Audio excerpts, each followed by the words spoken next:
लड़का जिसकी उम्र महज 21 से 22 साल होती है, उसकी जो माँ होती है वो हमेशा ही उसके लिए परेशान रहा करती, क्योंकि वो किसी के भी बीच में पड़ जाया करता। वो हर दिन कोई ना कोई झगड़ा अपने घर पर लेकर आया करता, क्योंकि वो इस तरह का लड़का होता है, वो किसी पर जुर्म होते हुए देख ही नहीं सकता। दोस्तों, इस सब के लिए माँ उसे अपने पास बिठाती है और उसे कसम देती है कि बेटा तुझे लड़ाई नहीं करना, अगर तू लड़ाई करेगा तो तेरी माँ मर जाएगी, तुझे तेरी माँ की कसम है। दोस्तों, वो अपनी माँ की कसम ले लेता है और एक दिन नौकरी की तलाश में वो बाहर चला जाता है और जब एक चौराहे पर जाता है तो वहाँ जाकर देखता है एक गाड़ी में से बहुत ही सुंदर लड़की उतरती है। तभी वहाँ पर 3 और चले पहुंच जाते हैं और उस लड़की से उसका बैग, उसका मोबाइल, उसका जो भी सामान उसके पास होता है सब कुछ छीनने लगते हैं।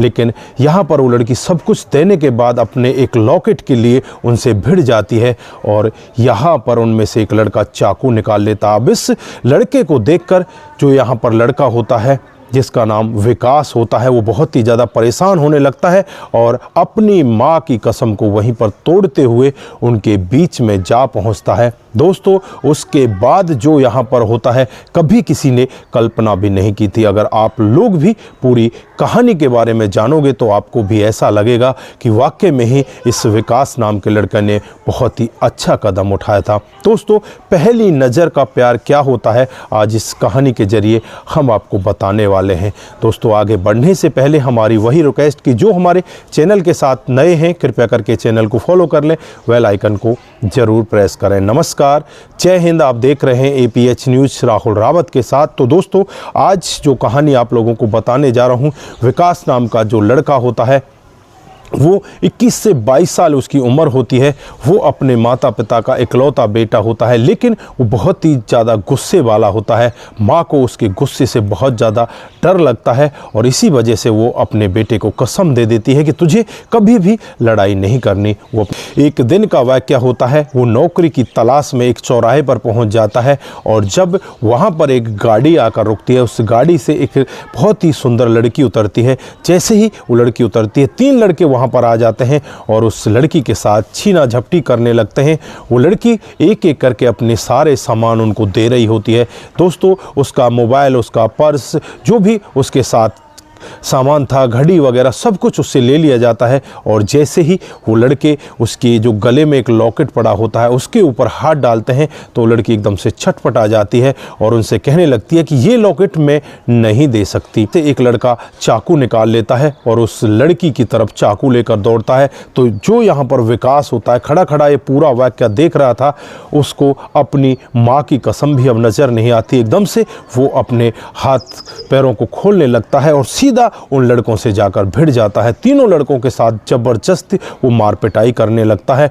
उनमें से जो 2 लड़के होते हैं विकास को पकड़ लेते हैं और इधर उनमें से एक जो तीसरा लड़का होता है वो चाकू लेकर आता है और चाकू से जो लड़की होती है उसके गले पर चला देता है और तुरंत ही उस लॉकेट को छीन लेता है। अब यहाँ पर जो विकास होता है उसका गुस्सा 7वें आसमान पर पहुँच जाता है। विकास तुरंत ही उन दोनों को वहाँ से फेंकता है और फेंककर उस लड़के पर टूट पड़ता है जिसने यहाँ पर उस लड़की के ऊपर चाकू चलाया था। दोस्तों, यहाँ पर जो 2 लड़के होते हैं वो तो भाग जाते हैं और विकास उस लड़के के साथ इतनी मार पिटाई करने लगता है वो लड़का भी वहीं पर ज़मीन में गिर जाता है। इधर जो लड़की होती है वो भी यहाँ पर ज़मीन पर गिर जाती है क्योंकि उसके गले में चोट लगती है।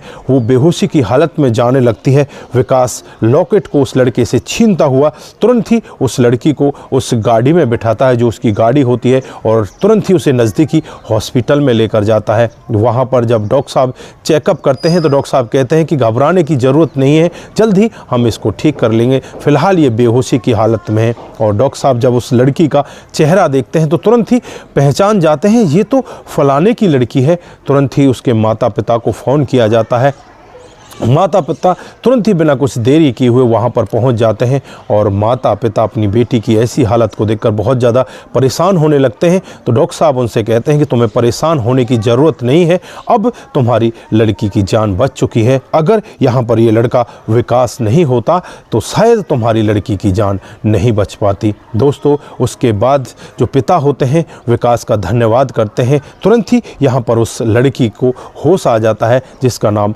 प्रियांशु होता है। प्रियांशु अपने पापा को देखकर खुश होती है, इधर उस लड़के विकास की तरफ देखने लगती है तो विकास का वो भी धन्यवाद करती है। इधर जो लड़की के पिता होते हैं पूछने लगते हैं कि बेटा तुम करते क्या हो। जब विकास के हाथ में उस पिता का हाथ लगता है तो उसके हाथ में खून लग जाते हैं और वो कहने लगते हैं कि बेटा आपको तो चोट लगी है। डॉक्टर साहब को बुलाते हैं, तुरंत ही वहाँ पर विकास की भी पट्टी कराई जाती है क्योंकि उसके हाथ में भी लड़ाई करते समय चाकू लग जाता है। अब डॉक्टर साहब इसका भी उपचार करते हैं, थोड़ी देर में ही पट्टी वगैरह हो जाती है और यहाँ पर जो लड़की के पिता होते हैं वो उस लड़के से पूछने लगते हैं कि बेटा तुम करते क्या हो। तो यहाँ पर वो बताता है कि मैं तो बस नौकरी की तलाश में आज इधर उधर भटक रहा था, सामने मुझे ऐसा होता मिल गया। हालांकि मेरी माँ ने मुझे कसम दी थी कि तुम्हें किसी के झगड़े में नहीं पड़ना, लेकिन मैं किसी के ऊपर जुर्म होता देख ही नहीं सकता, इसलिए यहाँ पर मैं तुरंत ही इस लड़की की मदद करने के लिए टूट पड़ता हूँ। जब विकास की ऐसी भावना पिता सुनता है तो पिता बहुत ही ज़्यादा खुश होता है और कहने लगता है कि बेटा तुम्हारी नौकरी पक्की समझो।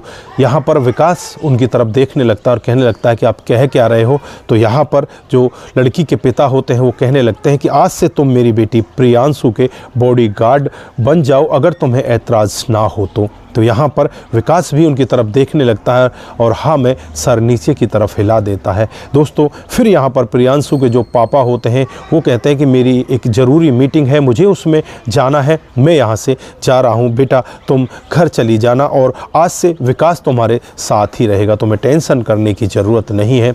अब यहाँ पर प्रियांशु भी विकास को पहली बार ऐसी नज़र से देखती है, बस मानो उसे पहली नज़र में ही प्यार हो गया। दोस्तों, और भी जो घर वाले होते हैं वो भी अपने घर चले जाते हैं। अब उस कमरे के अंदर विकास और प्रियांशु ही होते हैं। जब यहाँ पर विकास प्रियांशु से कहने लगता है कि मैडम ठीक है, मैं गाड़ी के पास जाता हूँ, आप जब आपको डिस्चार्ज मिल जाए आप नीचे आ जाना, मैं नीचे ही आपका इंतज़ार कर रहा हूँ। यहाँ पर जो प्रियांशु होती है विकास के हाथ को पकड़ लेती है। पता नहीं प्रियांशु को होता क्या है, पहली बार वो जब विकास के हाथ को पकड़ती है तो विकास को भी पता नहीं क्या होता है, उसे 100 वाट का करंट लगता है। पहली बार किसी लड़की ने उसका हाथ इतने प्यार से छुआ था।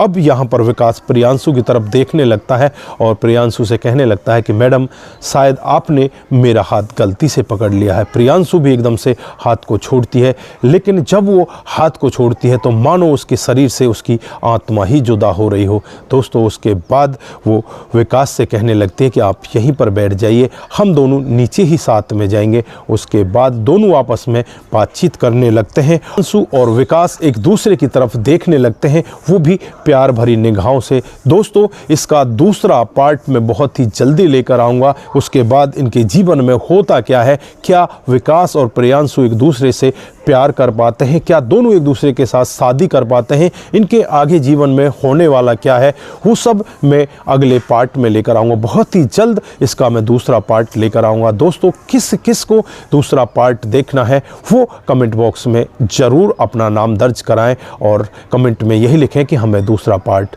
ज़रूर देखना है। तो दोस्तों, आज के लिए बस इतना ही, फिर मिलते हैं किसी नए मोड के साथ। तब तक के लिए आप अपना ख्याल रखें, परिवार का ख्याल रखें, सतर्क रहें, सावधान रहें। नमस्कार, जय हिंद,